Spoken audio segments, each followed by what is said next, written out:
Am I the AH for letting my son help me in the kitchen? Original post on April 23, 2023. In general sense, I know I am not the top, but I want an unbiased opinion from people in here. I am 42-year-old woman, have 3 sons, Jamie 16, Matt 12 and Paul 10, with my husband Charlie 45 years old. My middle son Matt is a little different from his brothers. His brothers like things that are typically meant for men, like sports, gadgets, video games, and so on. But Matt is different. He is not a big sports fan. He likes reading and painting. He doesn't mind doing things that are typically not for boys. Another thing about him is that he is passionate about food. He has been like this since he was 6. He would often come to the kitchen and see me cook and oftentimes offer to help. Well, I don't let him do heavy things like cutting or standing too close to the fire, but he would be a helping hand.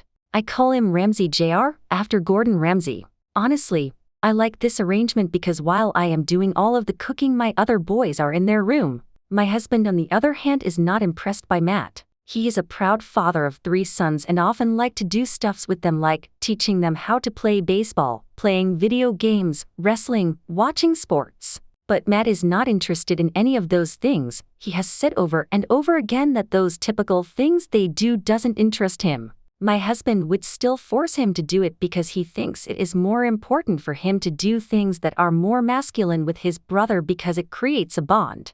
I have tried several times to convince my husband that he let Matt go and let him do his thing. We eventually reached to a compromise that Matt will do sports and other stuff with them once a week so that he is in touch with his brothers, and rest of the time he would do his own activities that he likes. My husband also doesn't like that Matt would rather stay in the kitchen with me being my helping hand rather than with him and my other boys. He sometimes tries to criticize him by saying he shouldn't be doing girly things or he will not get any girls in the future or he will be made fun of. The incident happened yesterday. I was in the kitchen preparing for lunch. My husband and sons were outside playing football. Paul and Jamie called Matt to come play with them, but Matt was not interested. I told him he should go play with his brothers now while I do the meal prep and he can come back during the cooking process. Matt agreed. But he came to the kitchen after 10 minutes and started helping me. My husband was with the boys too. He called Matt several times, but Matt didn't budge. I can see it irritated him. After the lunch, my husband was pissed and told me what I am doing to Matt is going to harm him in the future. I told him how is forcing him to do things he doesn't like would help him. He wasn't listening and kept saying things like he needs to be a man and stop doing girly things. And the way I am encouraging him cook and bake things like grandma, he would get bullied in school and he doesn't want a son who is a sissy. I was shocked. I told him he needs to get his head out of his ass because cooking is gender neutral. There is nothing wrong with Matt wanting to cook. My husband got mad and told me I am ruining my son's future. He doesn't want him to grow up weak and fragile, and making him do girly things will make it worse. He needs to learn how to be a man like his dad and learn how to provide rather than take on feminine roles. And just because I couldn't get a daughter, I should stop turning my son into a girl. This turned into a huge fight between him and me, and now he is not talking to me. Matt is sad because he thinks he is the reason why his dad and I fought. I had to assure him that it was not his fault at all. So Reddit, am I the asshole, or should I just have told Matt to play with his brother and not come into the kitchen until the lunch is served? Edit, I have read the comments. I just want to clear out any confusion. My other boys, Jamie and Paul, do have a good relationship with Matt. Yes, they are different and would rather stay in their rooms and do their own thing, but none of them have ever bullied Matt or made fun of him for liking things differently. Also, I am a homemaker for now, but my husband does help me with some chores like getting kids ready for school, driving them to school, and other extra curriculum, folding the laundry, taking care of the lawn. So, it's not that I am totally helpless. The kitchen duty is 100% mine because my husband doesn't know or like to cook. Update on May 1st, 2023. Hello everyone, I just wanted to say thank you for the comments. I know some of you called me a troll. I don't know why you think that. I just wanted some unbiased opinion. So anyways, I am here to update on the situation. My husband, Charlie, was not letting it go. He insists Matt is wrong for wanting to cook with me. The argument between me and him never truly settled. So, few days ago, he decided to call his dad. He thought since his dad was in the military he would teach Matt some lesson. So, my father-in-law came to our house, we chatted and talked. Charlie brought up the issue with Matt. He just talked about everything starting from his passion for cooking and not being interested in other masculine stuff. My father-in-law was quiet and thought about it. Matt looked scared because father-in-law looks like a scary guy. He told the kids to go to their room because he wants to have a chat with hubby and I. After we were alone, I was expecting he'd blame me, but instead,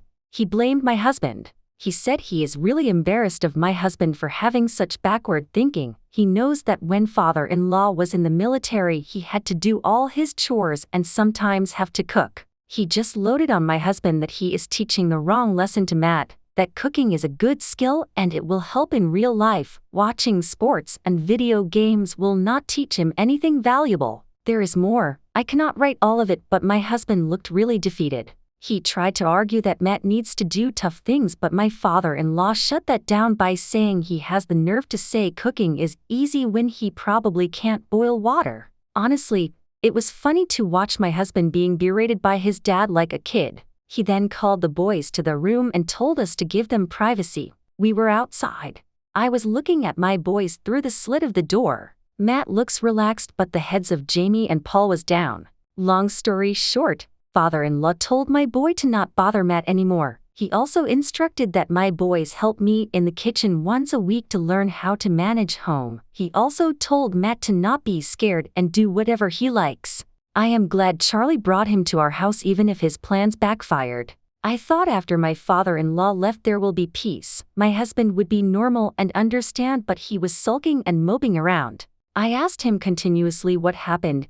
He didn't answer at first. But then after a lot of pushing and pestering he did. He said that the reason why he didn't want Matt to do feminine things is because he, my husband, was bullied for that when he was in school. I knew he had to deal with bullies, but he never told me why he bullied them. This is my first time hearing this story. He said when he was about Matt's age he would also be in the kitchen with his mom because he liked watching her cook. And they lived in a joint family, so his uncles and aunts would also live in the house. Like Encanto, he would often get bullied by his cousins because he spent more time in the kitchen. He also admitted that he had an interest in knitting but had to stop because he once heard his then crush say that it makes him gay. So he also got bullied for knitting. I was angry at him, but now I just pity him. I had to explain the situation to him that we do not live in the past and a lot of things have changed. And that he shouldn't have to give up what he likes because people are stupid around him. There was a lot of conversation about past and present and also about him being comfortable with this situation as a whole. He told me that he will not pressure Matt anymore. He realized that in order for his kid not to get bullied, he became his own kid's bully. Things are fine now. Today all of the boys, including my husband, helped me in the kitchen. For the first time I felt a little relieved by it. Also to those people who told me to leave my husband. Why? He is a good guy. I know he holds some backward views, but he is nice and caring. I understand he has insecurities, but they are not worth having a divorce. Things are fine now, and if it goes bad I know what to do. I cheated on my wife and I feel terrible. How should I proceed? Posted on April 10, 2022. My wife Rita and I have been married for 4 years and we dated for 2 years before that. I mostly do freelance stuff from home and she owns a business with her best friend. Their business has always meant a lot to Rita, to the point where I sometimes think she has tied her self-worth to its success. When COVID hit and all the lockdown stuff happened, it hit the business hard. It took over Rita's life. She would spend a lot of her days there without coming home. Even when she came home, she was very tired and didn't have any time for us. This went on for months until things started looking up. But the next waves hit and the whole thing started again. Before this whole thing, we had a good marriage. We were open and spent a lot of time with each other. So when she stopped spending time with me, it hit me hard. I was understanding and didn't bother her. I took care of things at home and looked after her. But even after her business started doing better, she still spent most of her time there. I tried talking to her about it, but she would spend a few days at home and go back there. I even tried taking her on vacation, but she was distracted and worried about her work. All of this left me feeling isolated. I felt like I was the only one putting effort into our marriage. Almost 2 months ago, I met an especially beautiful and charming woman at the gym. I don't know why, but I told her I was single. She asked me out for a coffee and I was swept up in the whole thing. 2 weeks after meeting each other regularly, she invited me back to her home and we had sex. The magnitude of the thing I did hit me the next day. I felt guilty and terrible. I decided that I needed to get a divorce. I stopped going to the gym and broke up with her. When I started getting things in order to file for divorce, Rita came home and told me that she hired someone to take over for her. She even booked a surprise vacation for us. She started spending a lot more time at home. I kept postponing my divorce after this sudden change even though I still felt guilty. She started taking an active role in our life after almost 2 years and our marriage has healed significantly. I know what I did was terrible. I'm not defending myself. I don't know how to proceed now. The guilt is eating me every day. I'm so afraid of losing her when I just got her back. How do I tell her? Update on April 21st, 2022. I confessed to my wife after my previous post. It was a very nerve-wracking process. I couldn't live with the guilt. She told me she knew about it already. The cafe I went to with the other woman was owned by a friend of Rita's. She recognized me and told Rita about it when we kissed. Rita told me that it was her wake-up call. She was worried about losing me and wanted to make an effort before she lost me completely. That was why she hired someone to replace her in a hurry and suddenly started spending more time with me. Rita was angry when I told her I slept with the other woman. I told her how guilty I felt about the whole thing. We both cried when I told her I was about to file for a divorce. I told her the whole story and how I felt. We cried a lot that evening. We started seeing a marriage counselor after that. The sessions and the healing process have been difficult, but the whole thing has made our bond stronger and reinvigorated our love for each other. We're spending so much quality time together and our marriage is in a way better place. Both of us are women too. My original post wasn't very popular and didn't get much traction, but I wanted to make this post because cheating doesn't have to the end of a relationship. I know I was the cheating partner, and I have no right to say this. I wouldn't have blamed Rita if she had decided to leave me, but I'm happy that she didn't. Edit, yes. I told the other woman I was married and apologized to her.